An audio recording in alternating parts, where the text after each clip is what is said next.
to loosen up the wobbles in my voice. Well, by all means, Bernie, last time we left off with your arrival into Way City, if I'm not mistaken, correct? Wait a minute. I've lo- I've done something. I don't know what it was. All right, I'm back. Now, what date did you first arrive in Way City? What was the date? Well, I've talked to enough guys that were Marines that were in Way City to understand that some of them don't know how they got there and don't remember when they got there, except they were swept up in a reactionary force and everybody was given, okay, pick up your pack, your rack, your rifle, get ready. You're going up on a convoy.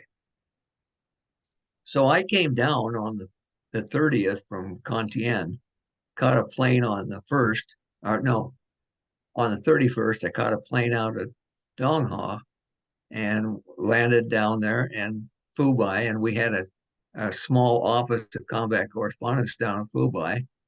So I went down and joined up with them and wrote my stories because they had typewriters. And I wrote the stories that I had from Contien and finished that up. We went and had a few beers and went down to my friend Roger Goss, who was the sergeant of the Second Battalion Echo Company, supply sergeant, who was in the rear at Fubai to make sure that he was pushing the gear up to Contien and where the two ones were.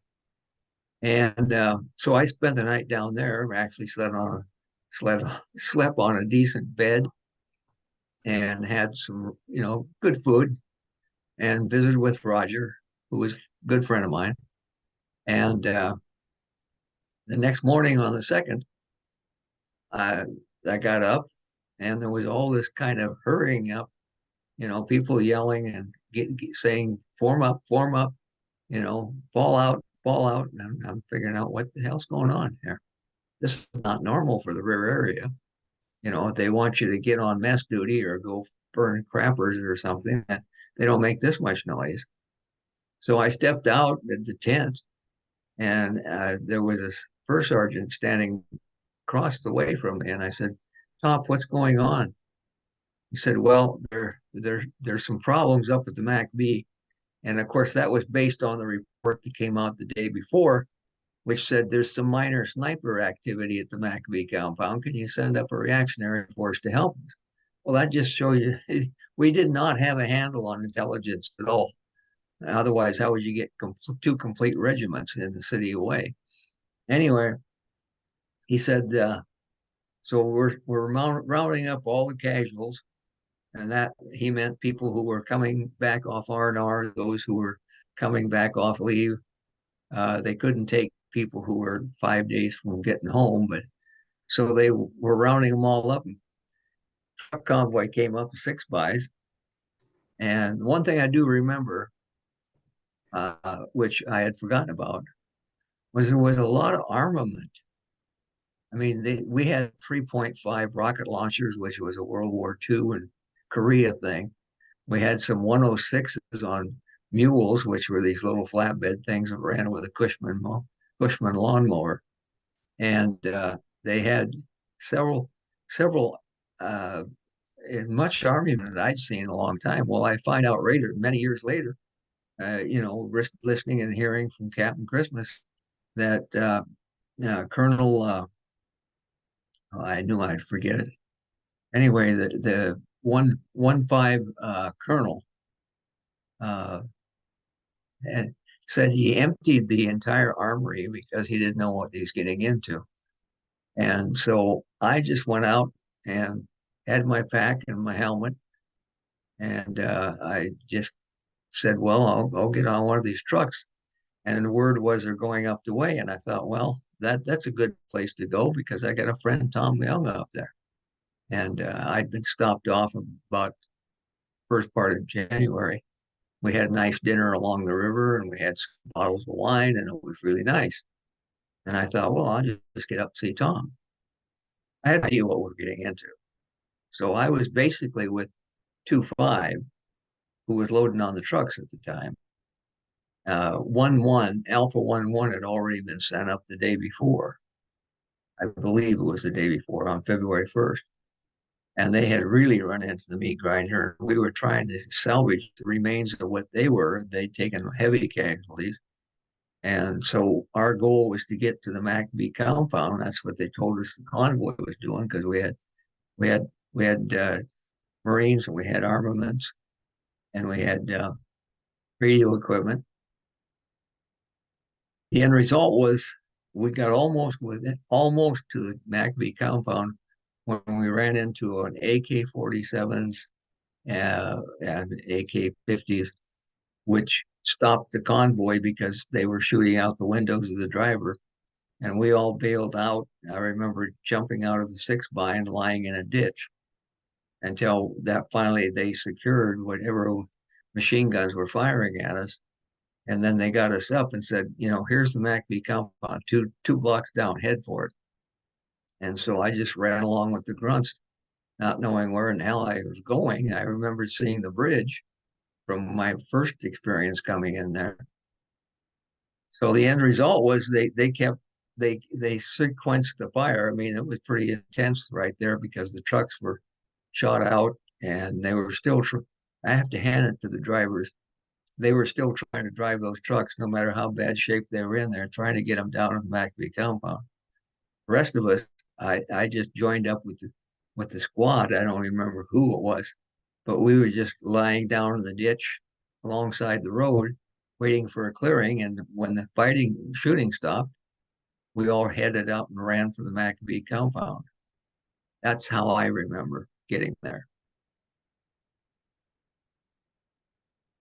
Now, with that being said, I mean, with the time you arrive, because Alpha 11 arrives 31 January, Golf Company of 25 arrives in the evening or in the morning of the 1st, and then of course Foxtrot arrives. And with Hotel Company, I mean, there's only 4 Marine companies in the city against how many numbers of NVA estimated? Well, there were two regiments of traditional NVA regular Army people, and each regiment, if we were to base it on the Marine Corps registry, if you had a regiment, you had about 150 men, 1,500 men. And so there was pretty much, from what I understand in the later years reading about it, there was 2 NVA regiments that laid sieged away. Now you can check that out with other people, but that's what I remember. Well, and with the NVA already in the city, I mean, what kind of challenges were you and the Marines facing with urban warfare? Well, I I'm sure others have repeated this, and I'll repeat it. Was we suddenly took all of these finely trained Marines who were used to jungle fighting and rice paddy fighting, and going through vills and going through the canopy of the jungle. I mean, we were trained and experienced as jungle fighters, rice paddy fighters, and suddenly we were thrown into an urban environment, and most of us didn't have any idea how to fight in the urban. We'd never even been trained in it. So there were guys who were just standing going, "What the hell am I supposed to do? What building am I supposed to fire in? Where am I going? What, you want me to throw grenades and where?" I mean, and we had a situation there, of course, on the south side, as we call it, the University Hospital, Treasury, Provincial Headquarters. That side, they still had a lot of civilians.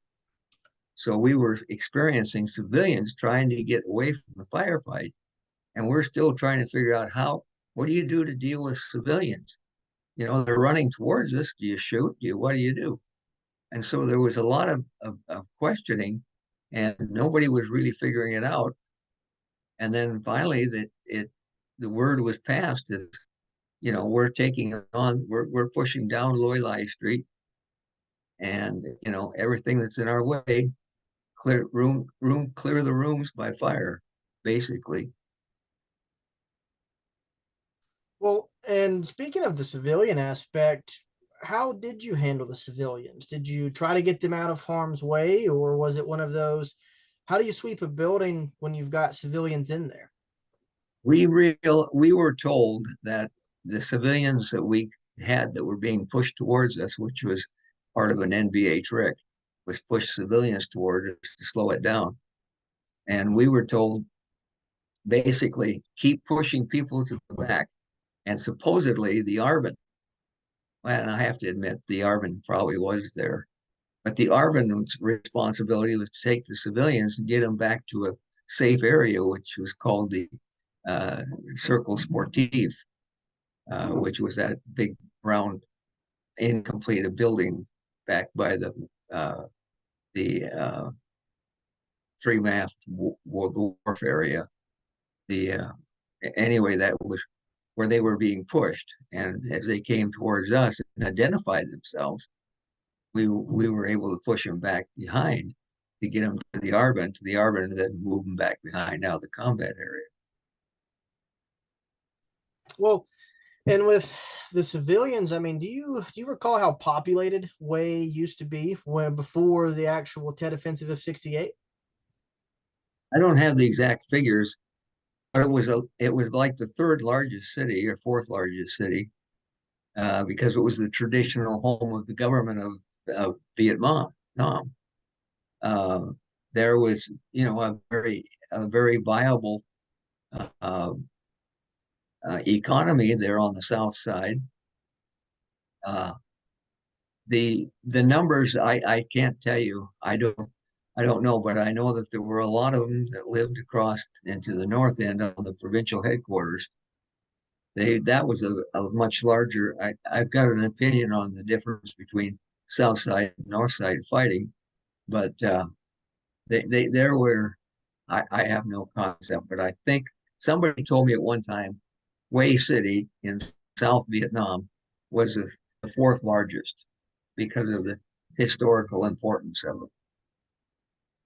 Well, with that being said as well, I mean, and just to give viewers an idea of what Way City looks like in itself with this map here, I mean, you've got the whole south side of the city, and I'll pull up a different map shortly that is hypothetically honeycombed with NVA in courtyards and in homes, and you have to go house by house and sweep every single one. Because they had later on reading about the North Vietnamese philosophy on how the battle unfolded. They realized that there was a huge population on people on the south side, universities, hospitals, provincial headquarters, treasury, post office, all those commercial buildings were on. And so rather than try to, their theory was hold us back as long as they could to reform up on the north side in the provincial headquarters. So their effort was to hold us back as long as they could, and so they fought ferociously. I mean, they realized that their job was to hold us back as long as they could, and the end result was they they they they were tenacious. You had to dig them out. I mean, they'd had 5 days from the time that from the 31st when they marched into Way, and then until about the 5th, they had time to dig in, set up fields of fire, set up communications, set up and anticipation rounding sites. So they took the time that it was in turmoil to dig in. Well, and with the aspect of the NVA digging in, I mean, looking at this more in-depth map, I've confirmed this with Colonel Myron Harrington and, of course, Lieutenant General Christmas, that this was a map that was used during the battle in itself. I mean, all of these streets are open. I mean, and then once you get onto the street in itself, you've got courtyards surrounding most of the homes. And this is going to be a high casualty, close in fight just due to the nature of an urban environment. Yes, yeah. I mean, it was what we were doing was going down the street, paralleling Lidau's. I can't say that anymore. Uh, the main street going down the edge of the river, Lido, Anyway, you know what I'm talking about. Yes, sir, Bernie. Anyway, so we had to suddenly realize that we were in a small compound. I mean, I'm saying I was part of the group. We were in a small pound ground, a very small area in the MacV compound, and they had to start pushing their way out. And we were held up there and in the compound and surrounding the compound. But everybody knew there was going to have to be a push out. And so that was what started that, you were still fighting houses. You were still fighting buildings, particularly on the south side. There were a lot of what I'd call modern buildings, uh, opposed to going across the river to the north side, which was old historic kind of buildings. And so it was a matter of identifying, okay, they were holding us up back. It was a delay reaction on their part. So we would attack the Treasury building. They'd hold that for as long as we could, and then they'd fall back. We'd attack the hospital, and they'd hold that out as long as they could, and then fall back. So it was a delay in reaction all the way back to basically to the railroad, which is where we had to go from the MacV compound to the railroad to secure the buildings and secure the houses. And of course, they were dug in every place they could. And so it was a matter of like when we took the provincial headquarters, we went in there and they were heavily armed and they were holding us at bay. The word came down to get the Ontos. They brought the Ontos up. The Ontos managed to just about ready to get fire and they got hit. And the two guys that were running the Ontos came out the backside with their we got back to taking the provincial headquarters. They had tried to use CS gas, and there's a photograph of all us in gas masks trying to go across the courtyard towards the building. But they decided, that they would hold us back as long as they could. And so when we got the provincial headquarters, not only did we have to clear it room by room, but there were all kinds of little spider holes around the outer edge. And so they were continuing to fire and fight at us as we were trying to get into the building. So they were, spider holes were very effective. I don't know. I don't know how else to explain. I'm not a military technician. No, I'm just a guy that showed up. but you're a brilliant individual and expert historian, especially on your own personal events on what happened in Hue City. And speaking of the gas mask, I used to have a photograph of this picture, and I've found one that will work for today. I'm going to pull it up just for ourselves, but our viewers. And it's a combination of a multitude of photographs. Yep. It's a Marine Corps University actual essay, but here it is. I mean, you've got the Yep. gas mask arrived, helmets, flak jackets, M16s are ready, and Marines are rushing in. Right, going into the provincial headquarters courtyard.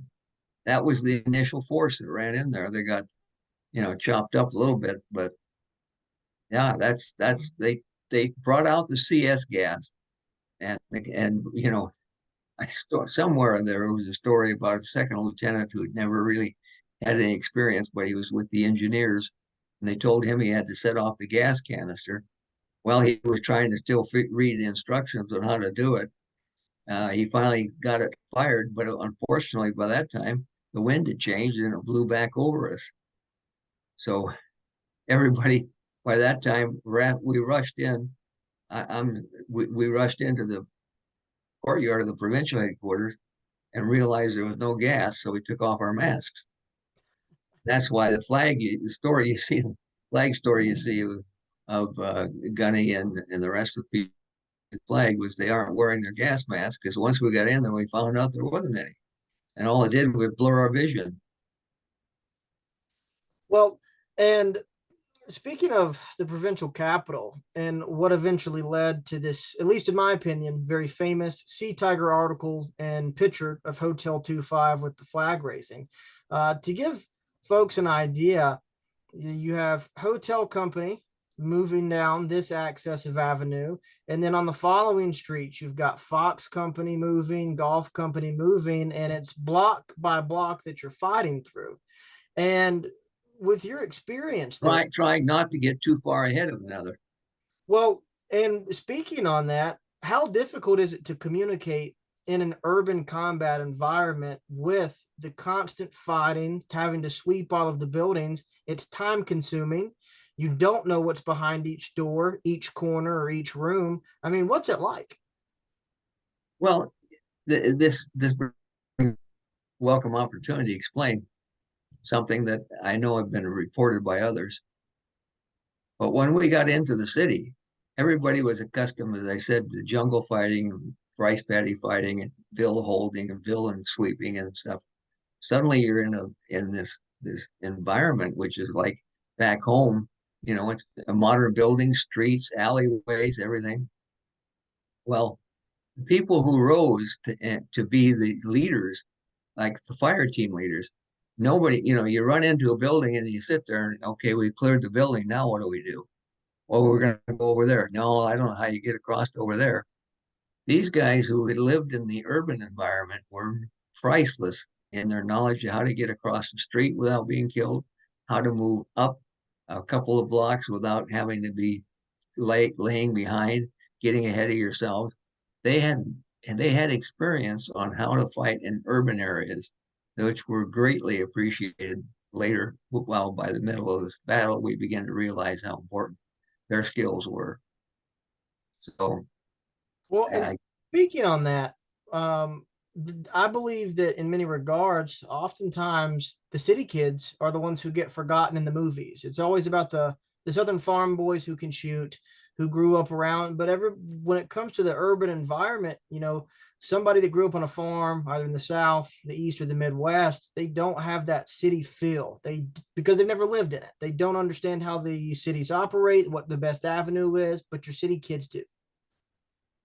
this was where, and I believe it's documented in certain things, but this is where you have the rising of a group of talented people that were not expected to rise to any importance.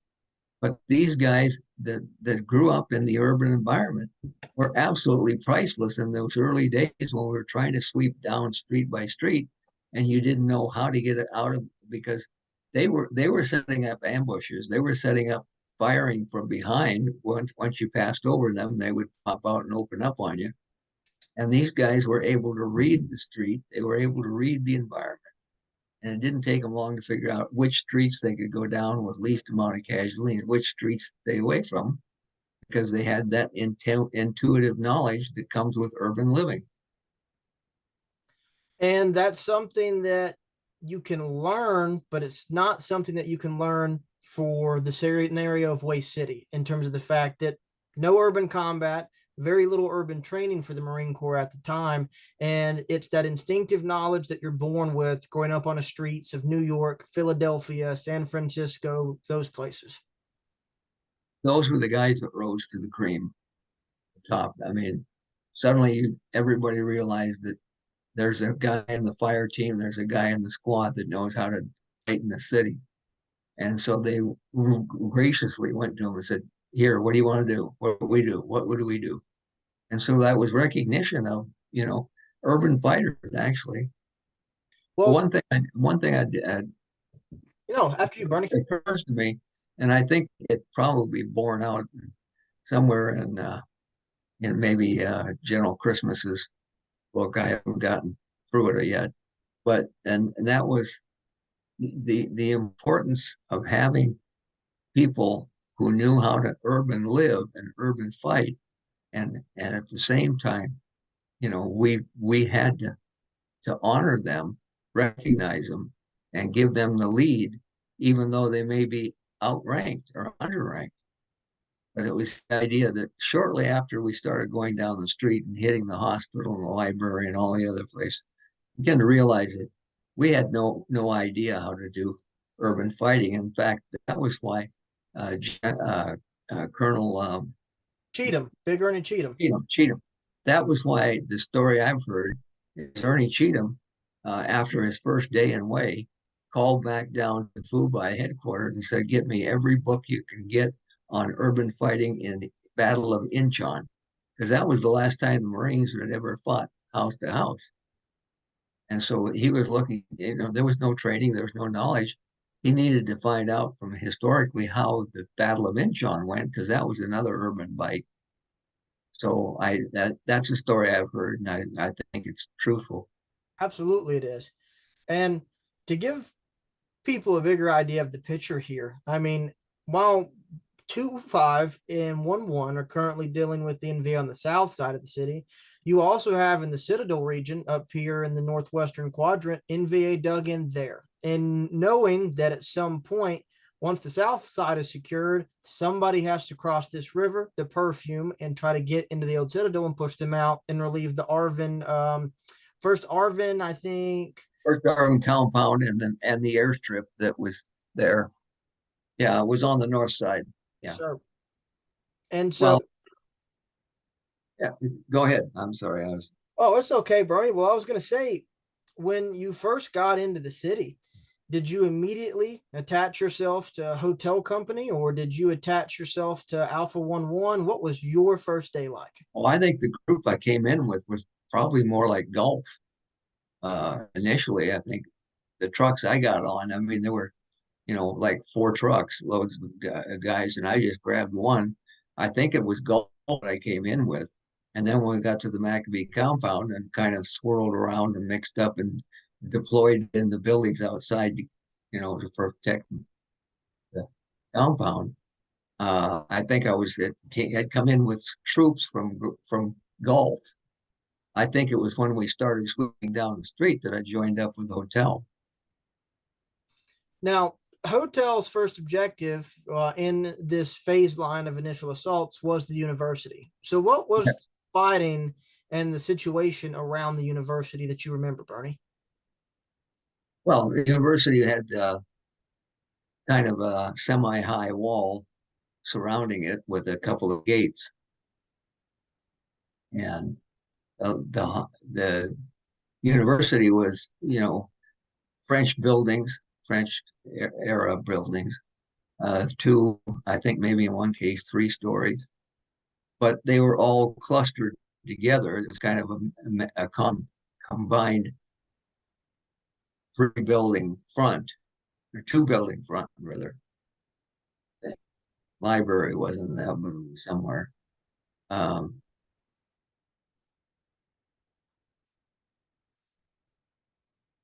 In order to get to it,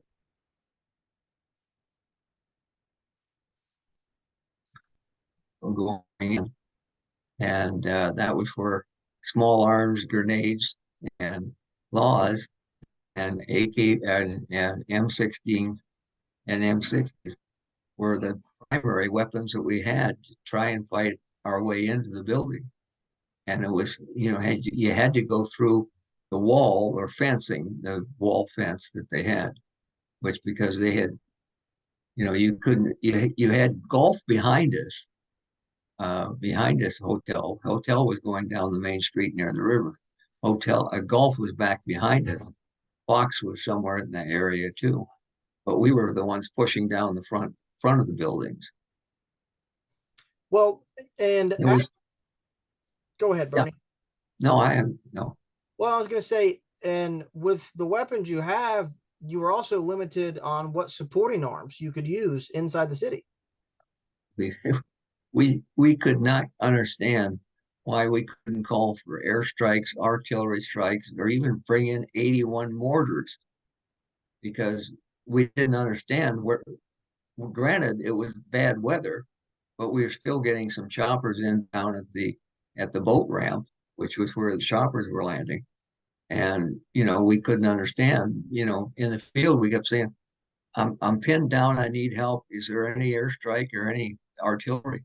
No, we couldn't get it. It was all small arms. That's what was decided by the South Vietnamese government, was that there would be no heavy ordnance used because of the historical value of the citadel and way.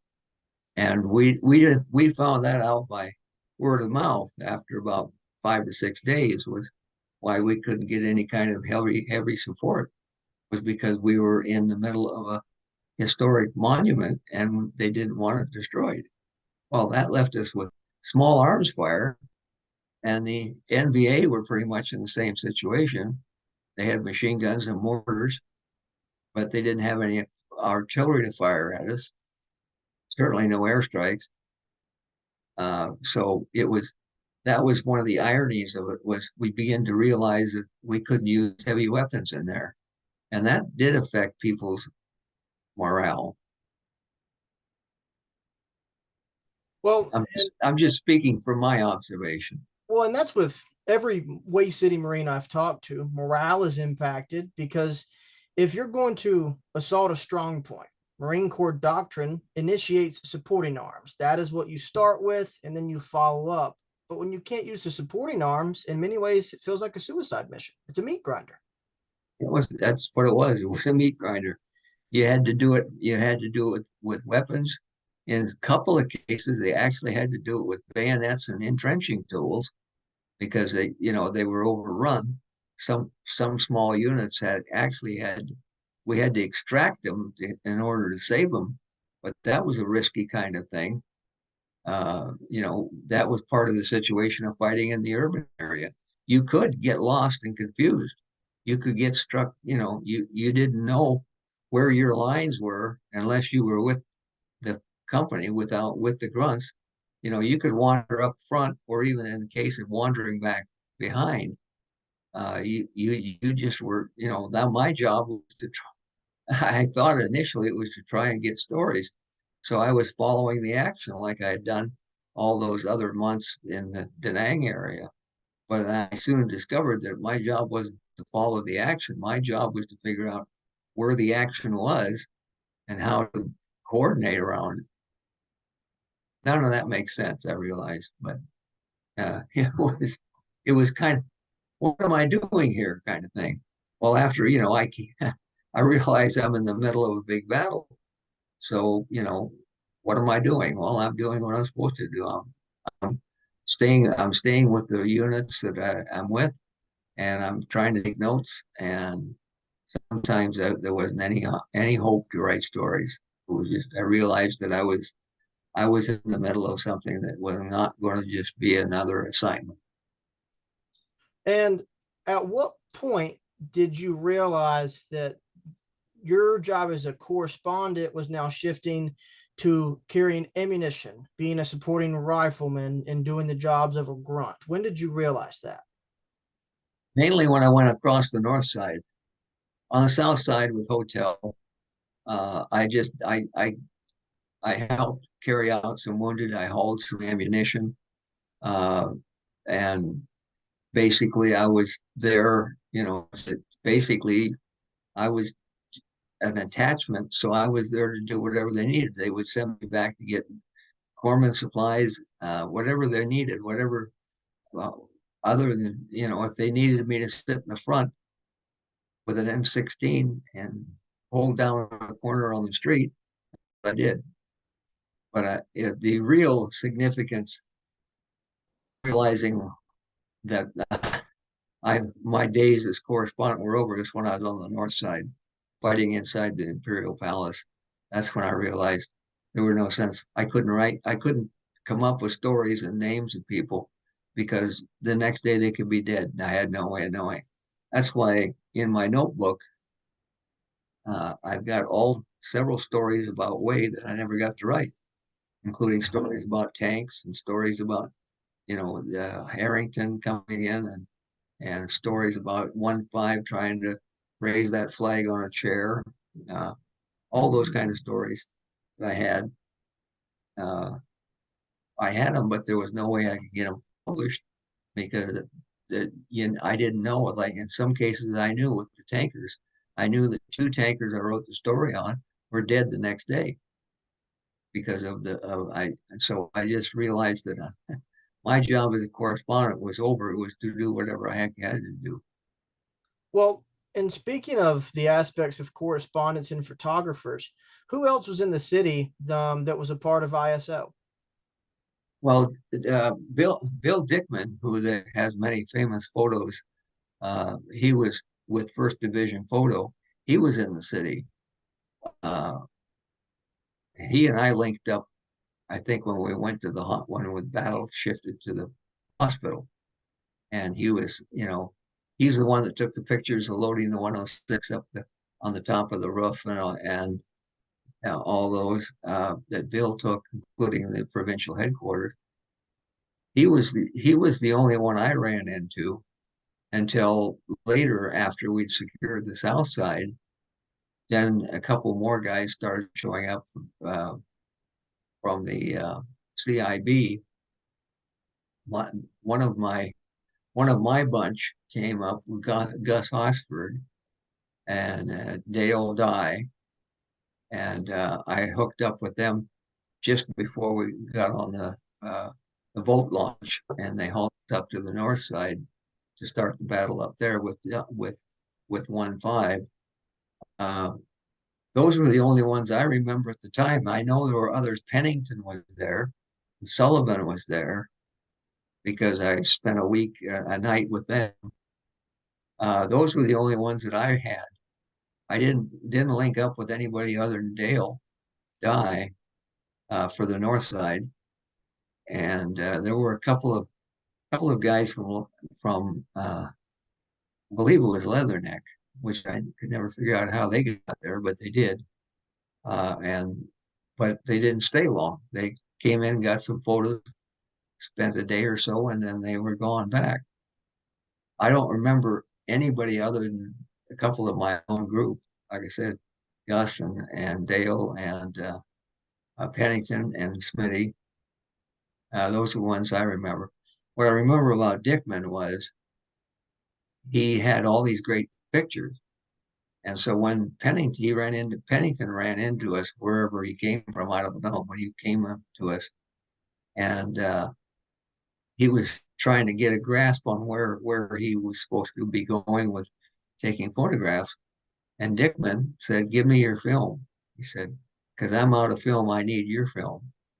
And so he took their film, and they were left without film because he said, "I got to have film," and he gave them his stuff, take it back to the photo lab. Well, these guys, they thought they were coming to photograph the war and the battle, and they were told sent back to Nanang with his photos, which were record.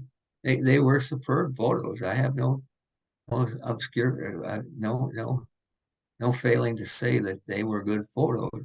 It's just that Dickman he was not a team player.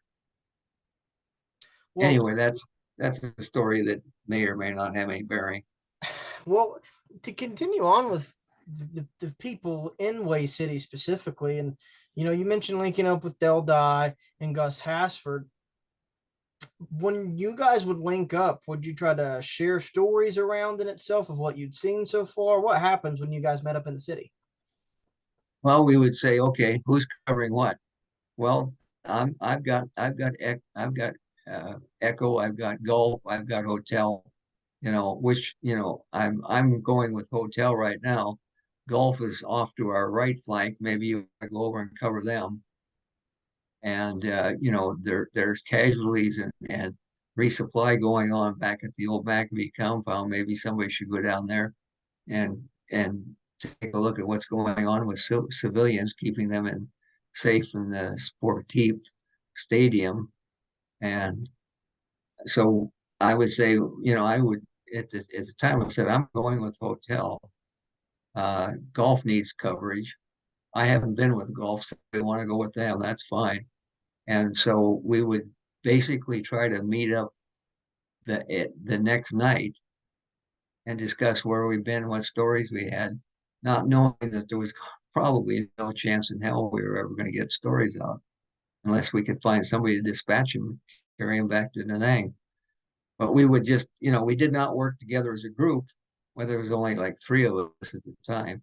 Later on, when we were told that our job was to escort civilians on the north side, particularly, we said, well, our job, when did we get hired? Our job is not supposed to, yes, your job is supposed to provide assistance and provide any help that you can to civilian media. Well, at that time, there was not many civilian media that wanted our help. So that was kind of a function of the position that we just kind of ignored, because where are you going to go? Who are you going to tell? I remember I worked with Don Johnson for the New York Times, and he was frantic. He had said, "Yeah, I've got a deadline. I have to file. I have to file."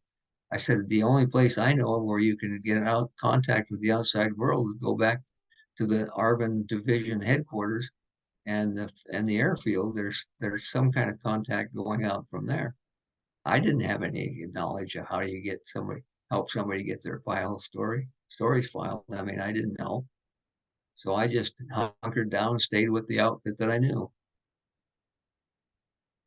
Well, and staying with the outfits in itself, the Marines that you had worked with or had met in the city, and of course, realizing when it's time to actually do a grunt's job and not just a correspondent's job, you witness a lot of things. I mean, you yourself participate in the fighting, you see the wounded, you witness the deaths.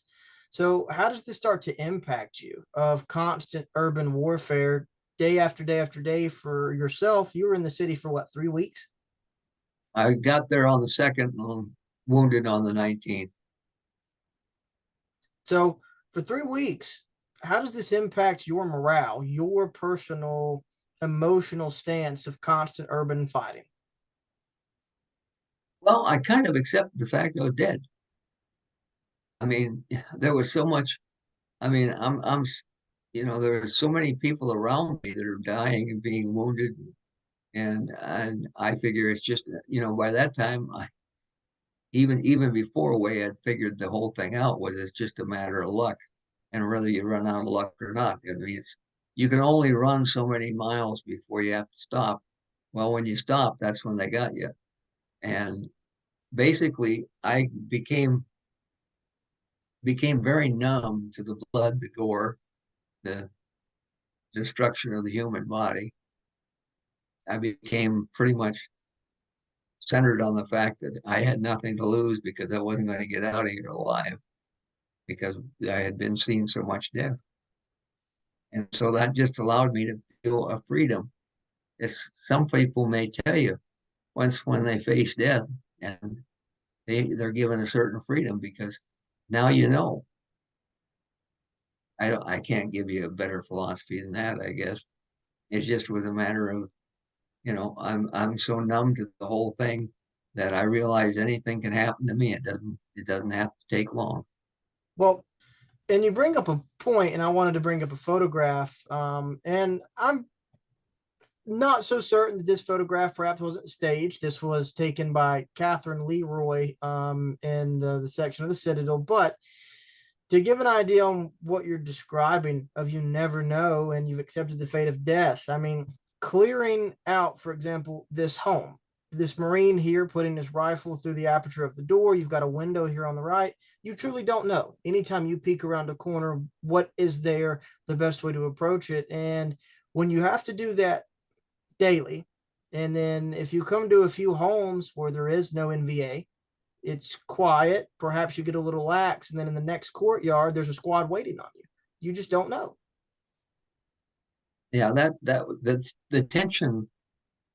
Rather, when I say that, I just accepted the fact that I probably wasn't going to get out of life, that didn't mean there still wasn't tension in what you did. I mean, death could come in any way.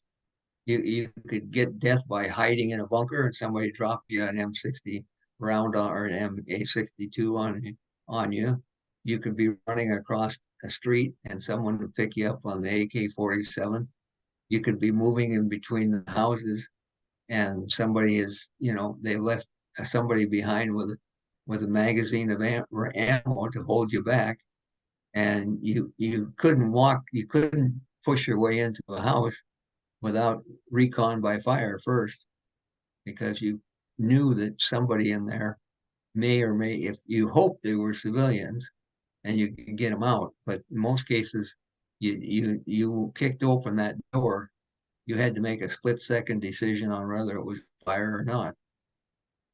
Well, and with that as well, even moving through the streets, these open streets, you have to worry about the debris effect, as Lieutenant General Christmas described it, of bullets hitting concrete or asphalt, RPGs hitting concrete walls, asphalt itself, and then throwing glass, concrete, and asphalt into shrapnel as well.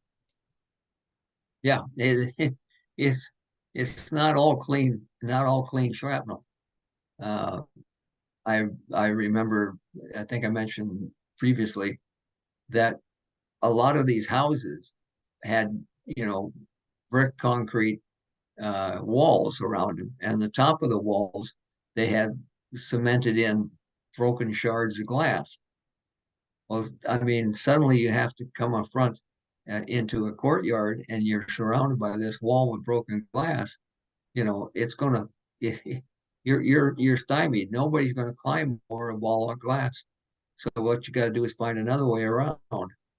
And sometimes, as you said, there was debris of war. I mean, just mortars would turn up pavement and turn up asphalt. They would turn up rock. They would turn up, a mortar would just mushrooms from wherever it hits. And so, yeah, there was a great debris of war. Uh, from that standpoint, I would have to agree with the general. I recognize that.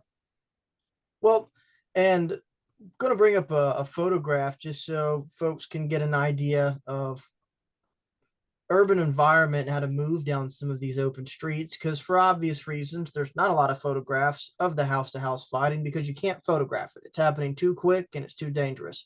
But you've got a photograph of Marines from what I believe to be hotel or golf 25 moving down one of the avenues of access using tanks for cover. Yeah, that was on the north side. This is on the north side. I believe so. I have to take a closer look. We had three tanks on the south side, and I don't know where the ones on the south side came from. Judging by the street, I would say it's probably the south side. Well, and That could be golf, to get your opinion, Bernie, and get your expertise, why are the Marines hunkered down behind the tanks? because most you're looking for some place where you can be somewhat protected from incoming rounds, and there's nothing better than a tank. Now, a tank has a mixed blessing. A tank can draw a lot of fire, but a tank can also put out a lot of fire. So if what you do is you're working with the tank is going to soften up some area, and then you're going to be able to run around behind it and take over the area that they had uh, exploded. Uh, it was mainly because you needed some cover somewhere, and a tank was probably the safest place to look for cover, because when you're doing small arms, uh, yeah, I'm trying to think of where I see a space behind there. I'm quite sure this is probably on the south side. Well, and one of the things that I've noticed about this photograph is that in the lower left, there's already a Marine that's been hit. Don't know if he's dead, wounded, or fatally wounded, but you've got active fire coming down the street. And when it came to the casualties, you can't just run out in the open and grab a wounded man for fear of possibly being hit the same way. So, how do you take care of the wounded in an urban environment like this with these open streets and open corridors? Well, just before I leave this photograph, I believe I remember seeing the corpsman. That's the one that's standing up with the two bandages and his helmet. Believe I remember seeing that corpsman. I can't tell you where or when, but the two bandages that he's got attached to his helmet is significant, I think. Well, Yeah, I'm sorry, I'm not much help on this one. no, it's okay, Bernie. But even with the bandages, why are they tucked into the helmet? What did the bands do? Well, they were the gauze bandages. You could stop the flow of blood. That was your first trick of saving someone, is if they're bleeding and bleeding heavily, the first thing you do is wrap them up and get a tight tourniquet on it as fast as you can. So if somebody's bleeding, you need those bandages. Every Marine was required to carry at least one, if not two bandages. I forget the name of them, but they were the ones that you could take off, open up, and start wrapping a wound. A Well, good Navy corpsman could tell you what they were, but they were small enough you could stick them in a rubber band on your helmet. Some people carried bug juice. Some people just carried cigarettes, but that looks to me to be a couple of bandages, which I would say either was a platoon sergeant or more than likely a corpsman. well, and speaking on the wounded and even the dead too, how would you go about retrieving them? How do you get the wounded out of the open? And then you can't just fly a bird in to a housing block, inside on the south side of the city. It's not a rice paddy. So how do you evacuate the wounded? Well, on the north side, we were on the outside edge of the first Arvin compound. And the first Arvin compound, once it was secured and cleared, got rid of all the NVA that was around it, it became the operating base for medevacs. And so they would come in, and I have a picture of the tin shed that I took before Way, but there was a tin shed on the first Arvin compound, and that was where they did their triage. And that's where I went, basically, with this shed by the lake.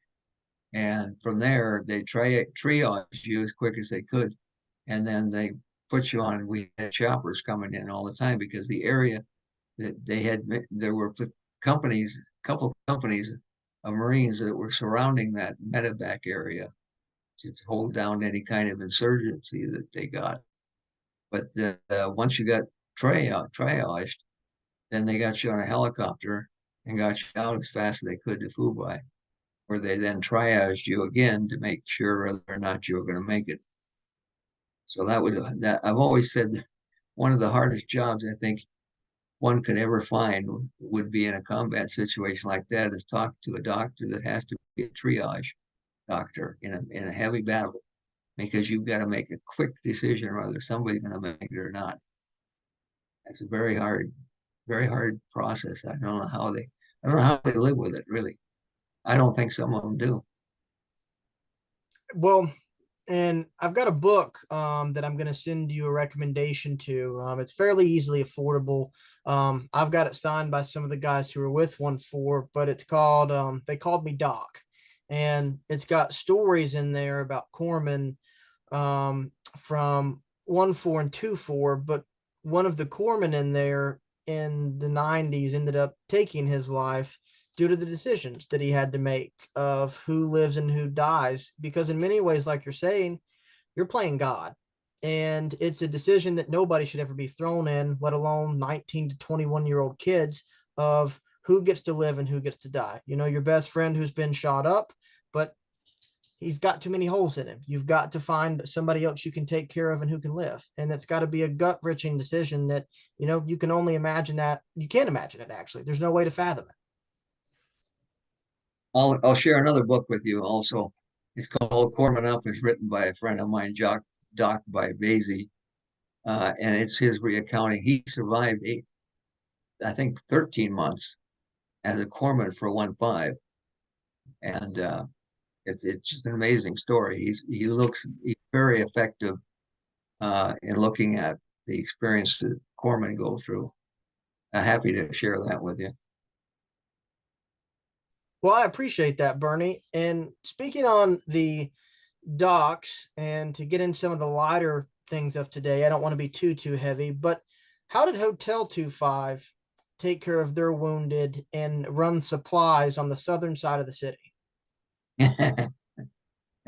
Well, again, we had some people I suspect maybe came from a urban environment who were very good at crossing up, uh, basically jumping vehicles with no keys, hot wiring, and they hot wired the two that I remember well, and I've got a picture of is we somebody hot wired this big green Vietnamese truck, and the other person they hot wired Scout, International Scout. Oh, we used the big green one for hauling out wounded. Yeah, there we go. Oh, we marked them for sure who we were. We didn't want anybody from Golf or Foxtrot stealing our vehicles. You know, they could steal their own, but we the green truck we used a lot for hauling ammunition, hauling wounded out. The the the Scout, I don't remember. I got a ride in it one time. It was primarily a front ran things like wounded in and out also, but it was primarily one that ran back between the companies, you know, bringing information. Uh, they were both vital, very vital to moving equipment and casualties and body bags. That was another one that they had. So they were vital uh, in giving us transportation because we had none. This was our transportation uh, company. Well, and with that transportation and the ingenuity of the Marines of Hotel Company, as well as really 2-5 and 1-1 operating in the city, it once again leads and proves to the skills of a Marine, what you can acquire an acquisition in combat and use for your personal benefit or the benefit of those around you. Yeah.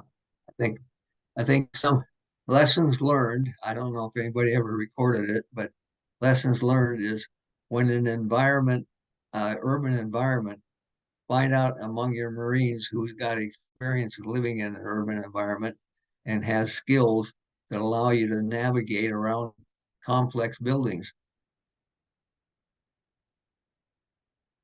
In many ways, I even think that that applies to modern fights. For example, Fallujah, I think you could Sure. find that. Yeah, I Now, would agree.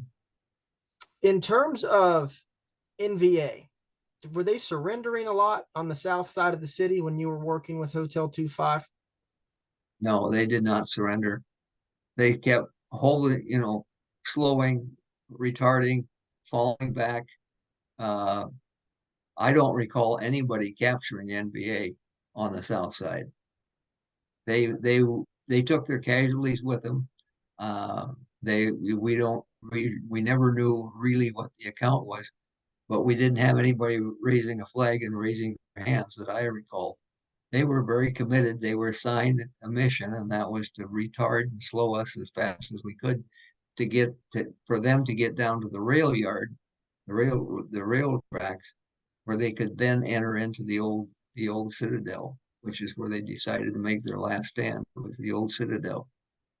Now, what about on the north side of the city? Were there any surrenderers or any wounded NVA that you came into contact with?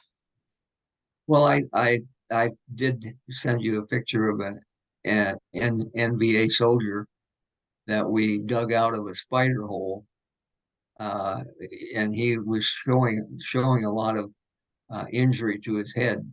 Uh, Somebody said it was a result of too many bombings or something, but anyway, they're none that I recall surrendered. We dug them out of their foxholes. We dug them out of their spider holes.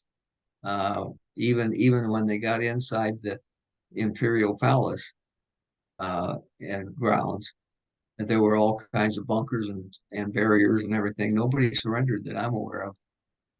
I Well, didn't think it it, was fight to the finish. I mean, they wouldn't, you could line up a lot of firepower in their position, and you had to keep firing, firing, and firing, but nobody would quit. Well, and to speak on that too, obviously for us, at least you and I, knowing military strategy and knowledge, a lot of the fighting and operations take place in the day. So what was the nighttime like in Way City from your perspective? Nighttime was kind of scary because you knew they were going to come and probe you, and you didn't know where, but you had a lot of resources along that line where they could come and probe you. There was no opportunity unless you could, if you were not on the line, holding out the line, you could maybe get somebody to take your radio watch, or somebody could take your notes for a few minutes, and you could get 15, 20 minutes, maybe even an hour. But you never knew. You were always on the alert for the first rounds that came in, and the first yell and screams and lights. And so you didn't sleep well. You just kind of, went into a semi-conscious state. But the simplest thing of touching you on the shoulder, you were ready to go. Well, with that too, I mean, trying to do the shifts at night, who's on watch for 4 hours, who's off for 4 hours, the constant firefights and the fear. I mean, how can you get rest in an environment like that? You don't really. I mean, you used to call it the zombie walk. You can tell some guys who've been without sleep for a long time, because when they would walk away from an area, they were just, their eyes were fixated, and you had to get them down before they became a target. But yeah, there was no sleep. I mean, your body is exhausted, but your fear keeps you going. You can have all desires to sleep, but when you realize that if you sleep, you could be dead, that keeps you very restless. Well, that and you have an enemy that is more than willing to sacrifice their lives to end yours. Oh yes, yeah. They were. It was clear to us, in a way, that they had no intention of surrendering. They were going to fight to the last man, because this was their big Tet offensive. They were going to recapture South Vietnam. They were going to take over all of the Vietnam with uh, with their military. And so, the rest of us, we couldn't do anything to stop them from fighting. I mean, they would continue to fight even when they were wounded, like the one guy that I sent you the photograph of. They were determined. Honestly, Zach, they were determined to stay to the last man. It Well, wasn't. and with that, I mean, to stay to the last man, what some people don't realize is that a battalion of the 1st Air Cav was supposed to try to relieve some of the fighting coming into the northern side of Way, and they themselves were ambushed and absolutely mauled by NVA. Yeah, that was the fallback. That was the reserve that they held in case they had to withdraw. They kept a real strong bunch of reserves on the outside edge away, and that was supposed to be. And I think it ended up, having read it something, is they so badly mauled the the combat group from the army. They mauled them so bad that it opened a passageway for them to start escaping, and also taking out civilians. But yeah, the army got a bad beating because they didn't anticipate that they were going to walk into anything, but they walked into a very heavily armed withdrawal group of people who were taking out as many soldiers as they could. Well, and give some folks that will see this a perspective. I mean, Alpha 1-1 lost their command group on the first day into the city. I mean, they had a company being led by the senior NCO, the Gunny Canley. Eventually, Captain Christmas, along with his XO, and if I'm not mistaken, all but one officer from Hotel 25 would be wounded by the time that they had mobbed up on the southern side of the city. Um, Golf company and foxtrot companies followed very similar paths of leadership, officers being wounded, and companies and platoons being led by sergeants, corporals, and privates. Yeah. That's the secret to the American military genius is unlike some of our adversaries, the one thing that the American military do and the Marine Corps does very well is they train to where the more casualties you have at the top command structure, the more the requirements transfer down to where you have sergeants running companies and platoons. That's not because they understand that in the chain of command, they are the person that they will have to come to if they lose all those above you. And it's taken very seriously among sergeants, particularly. They realize, if the staff sergeant's gone and the gunny's gone and the first sergeant's gone, that means I'm in charge. So I got to know what's going on. I got to know who my troops are. And so that's why, they say the linchpin in the Marine Corps is the sergeant. And the reason is they accept the fact that they could be in command. Well, and through that as well, it also creates the reliability and trust officers must have with NCOs and with what the NCOs have to have with the enlisted. In an environment like Way City, you have to trust every man around you, regardless of race, their religious beliefs, any orientation whatsoever. You've got to trust one another and you've got to trust each other with the experience you bring to the table in order to get out of this alive. Yeah. Someone has to take command. And someone who's willing to take command means you have them organized according to what your needs are as far as attack or defend. Uh, I was asked one time, well, here you are, you're a sergeant, and if you ever, as they say, crap hit the fan, and they would come down to you and say, okay, you're a sergeant, you have to take over this platoon. What would you do? And I said I would go find the most knowledgeable lance corporal in the whole outfit in the platoon and tell him that what do I do next? Rather than try and make it up myself, I would go to him and say, hey, I'm a sergeant, but I have no idea. I'm not a sergeant of a frontline grunt sergeant. I'm a sergeant, but I'm very good at what I do. But at the same time, I'm not smart enough to think I can take over a squad. And so I don't know where that left me, but Well, fortunately, nobody ever asked me to take over anything. But I would have gone to the first corporal or last corporal and said, "What the hell are we doing?" Well, you have to rely on those around you that know what they're doing. And that's for any chain of command. Regardless of what bar that is, regardless even if it's an eagle or a star, you've got to trust the experience from those of you that have lower ranks, the enlisted in itself, because they're the ones who do the bulk of the fighting. They understand. Yeah, yeah. And they understand the mission.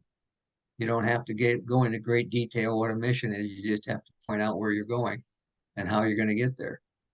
And that's the continuation of the mission, backtracking all the way up to the platoon commander. And if the platoon commander is out, the platoon sergeant is out, then you're stuck. Your next one is going to be the sergeant, and the sergeant's going to know what the mission is and know that their position is they are now in command. And that's a heady sport when you figure out I am a 21-year-old sergeant and I'm in charge of 18 men. What am I going to do? I'm going to do the best what I was trained to do. Well, that, and then on top of that, too, just the courage and the selfless effort that it was shown by the Marines for their comrades in Way City is something, in my opinion, that sometimes gets overlooked. We do talk about some of the bigger Valor Award winners, the Navy Cross recipients, the Medal of Honor recipients, but every Marine in the city, at least for those that I've talked to, they went above and beyond their call of duty and their direction of duty every single day that they were in the city. I mean, there are so many people that didn't get recognized for what they did because what they did, they was not something they thought was heroic. It was something they had to do to survive. And the goal is one, I'm going to stick here as long as I can to save my life, and I'm going to save as many of my buddies as many of my fellow Marines as I can, and that's the primary mission I have. But at the same time, I'm not going to jeopardize any actions that are decided by those above me. Well, and Bernie, I think that's an excellent quote to end on for today in itself. Of That's the mind of a Marine, of a combat Marine. And for our viewers that have been watching, we'll pick up our next interview later this week with the push into the provincial capital and this famous sea tiger story and picture. Ah, well, one moment to excel. Okay.